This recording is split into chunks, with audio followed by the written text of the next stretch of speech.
Os fãs de música pop na Ásia são muito apaixonados. Isso pode ser muito benéfico para os artistas, que recebem muito amor dos seus fãs, mas também pode fazer com que eles percam tudo que conquistaram ao menor deslize. Parece que a ideia das gravadoras é que os cantores ocupem o papel de namorados na cabeça dos fãs. Isso faz com que alguns fãs perturbados possam passar dos limites ao se sentirem traídos, e encabeçarem campanhas de difamação por motivos idiotas, ou até mesmo atentarem contra a vida dos seus ídolos. Os artistas que já enfrentam rotinas de treinamento intensa e pressão muito grande, que podem prejudicar muito a sua saúde mental, ainda têm que lidar com as regras de comportamento rígidas impostas pelas gravadoras e pelos próprios fãs. A intenção é que eles passem uma imagem de perfeição e pureza. Quando eles não conseguem atender a essas expectativas, podem ser cancelados ou caírem no esquecimento, por motivos bizarros aos olhos ocidentais. Além disso, países de governos mais controladores como a China, se preocupam muito em como os ídolos estão influenciando a população jovem, criando leis esquisitas que limitam o comportamento ou forma de se vestir dos cantores. Logo depois da vinheta vocês verão desde o caso de cantoras substituídas por modelos em cerimônias por serem consideradas feias, ou canceladas por mentirem a idade, passando por proibições esdrúxulas de vestuário e comportamentos promovidos por governos e gravadoras. Até casos de falecimento de diversas pessoas devido ao fanatismo exagerado. Nós organizamos o vídeo do caso mais bobo ao mais sinistro, então não se esqueça de ficar até o final.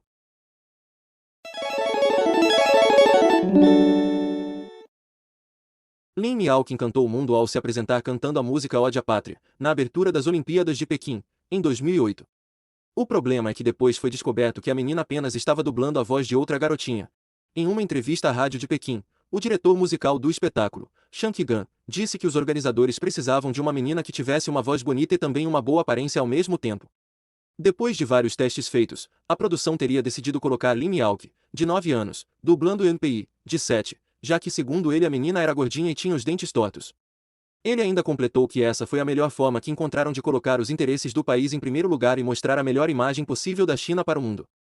Essa não foi a única farsa na exibição de abertura dessas Olimpíadas, já que dias antes o vice-presidente dos Jogos admitiu que os fogos de artifício que apareceram nas televisões de todo o mundo na verdade seriam apenas imagens geradas por computador.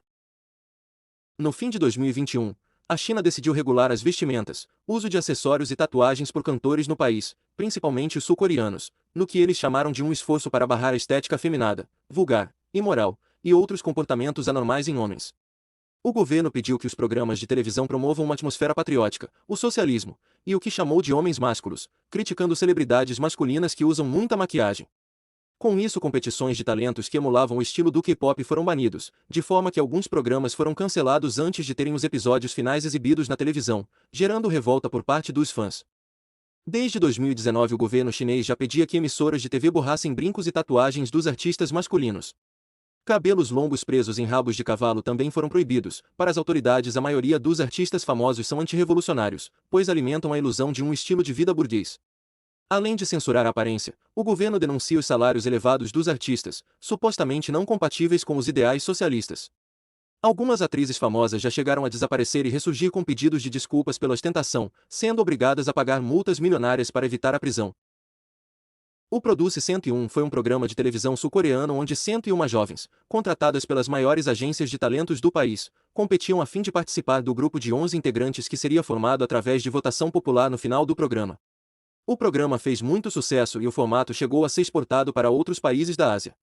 Posteriormente, um produtor da gravadora MBK Entertainment e o diretor executivo da Pocket Dollar Studio foram multados por manipulação de votos, a fim de que os agenciados por suas empresas vencessem o programa, o que daria a eles muita visibilidade.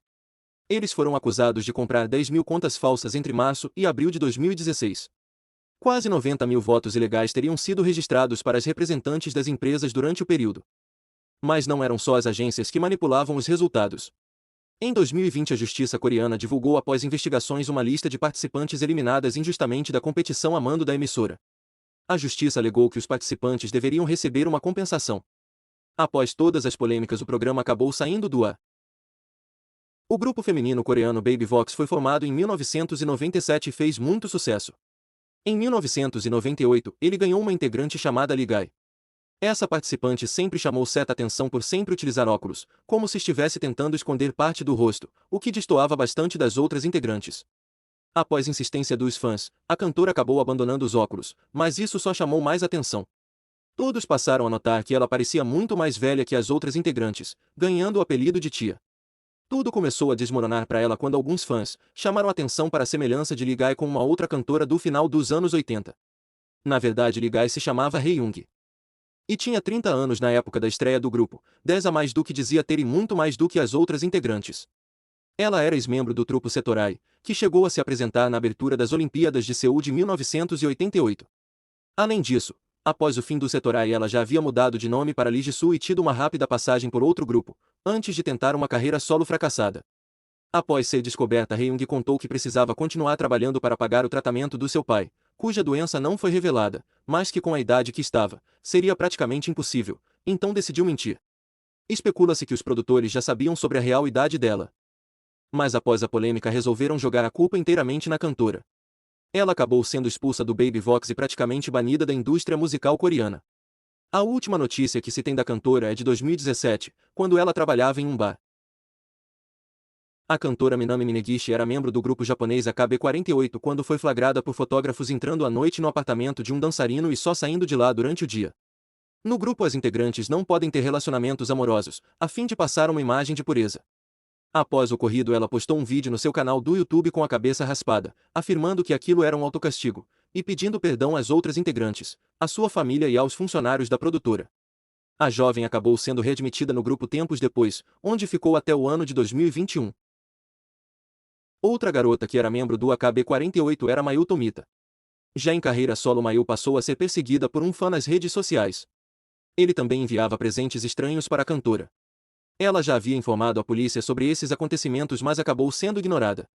No dia 21 de maio de 2016, em um encontro com fãs, Mayu foi atacada pelo fã Tomohiro Iwasaki, que a golpeou com uma faca mais de 34 vezes. Milagrosamente, depois de ficar em estado grave, a cantora sobreviveu, apesar da dificuldade para falar e comer, os problemas de visão e o estresse pós-traumático causado pelo atentado. Tomohiro Iwasaki foi condenado a 14 anos e 6 meses de prisão. E essa não foi a primeira vez que algo do tipo aconteceu a membros do grupo. Em 2014, Hina Kawae e Anna Eriyama foram feridas ao serem atacadas por um fã com um serrote. Elas sofreram cortes nas mãos e na cabeça, e um funcionário da equipe foi ferido na mão. O criminoso foi preso e as garotas tiveram que fazer cirurgias para reparar os danos. Em 2019, a cantora Maru Yamaguchi, integrante do NGT48, um grupo irmão do AKB48, foi atacada por 2 fãs após uma apresentação. Eles a agrediram e tentaram entrar na sua casa.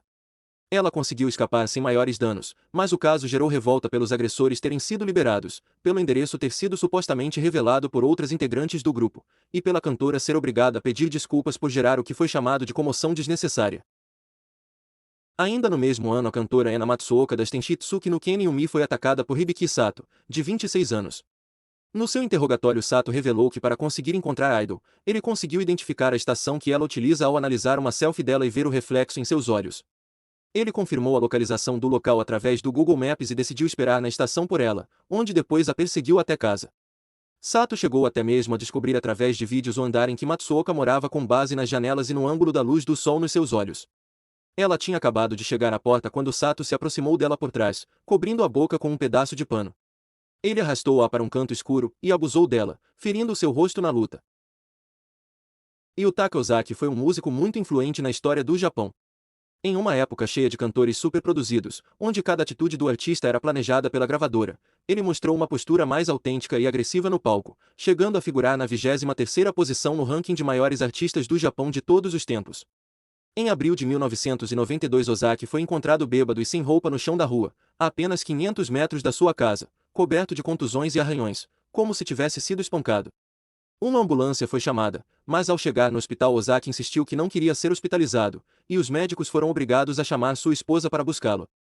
Ao chegar em casa, o músico pegou no sono, e horas depois seu irmão, que estava cuidando dele, notou que ele não estava mais respirando. Uma ambulância foi chamada novamente, mas Ozaki acabou falecendo de parada cardíaca apesar de todos os esforços dos médicos.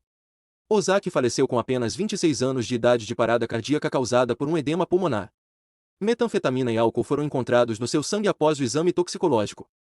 Fotos do músico no hospital vazaram para a imprensa e até hoje especula-se que ele possa ter morrido devido a um espancamento, mas os culpados nunca foram encontrados. Kim Sung-jae foi um cantor, rapper, dançarino e modelo coreano.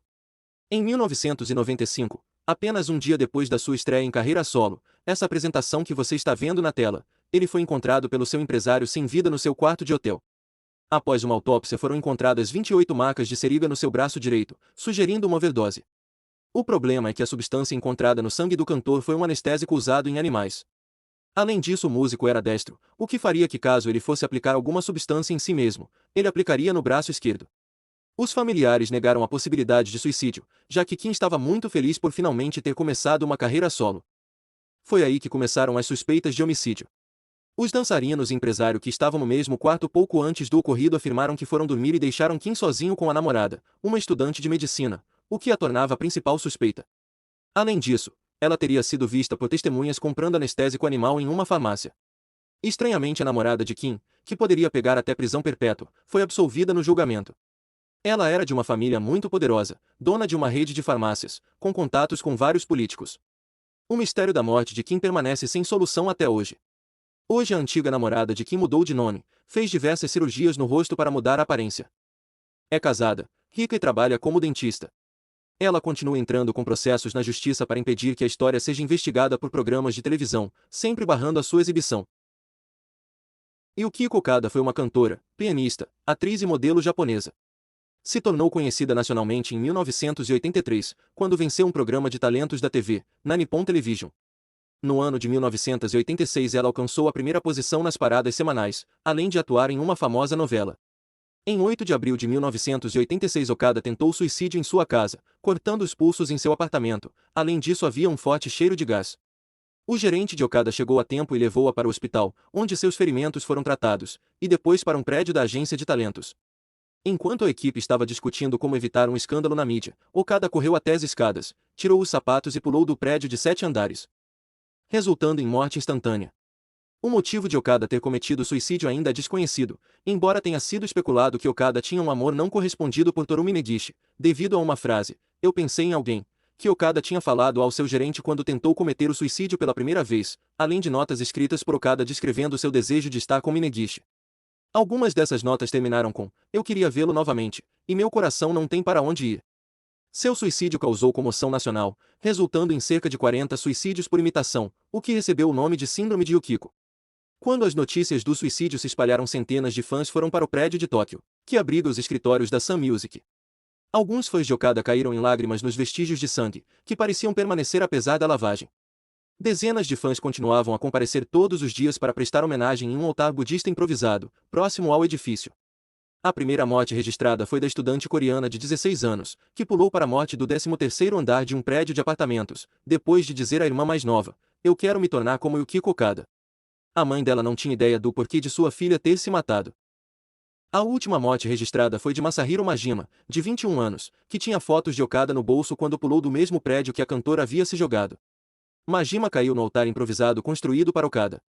O jovem ainda estava vivo, mas morreu em 1 hora. Ele foi visto em frente ao prédio nos dias anteriores e ficou ali com outros jovens desde o meio da tarde. Seus pais administravam um hospital em outra prefeitura, e ele queria ir para a escola de medicina, mas havia sido reprovado nos exames de admissão. Ele estava desempregado, morava sozinho e havia se mudado apenas 2 semanas antes de sua morte. Isso conclui o nosso vídeo. Se você gostou, deixe o seu like, se inscreva e faça um comentário para ajudar no engajamento do canal. Você também pode sugerir temas para os próximos vídeos. Até a próxima!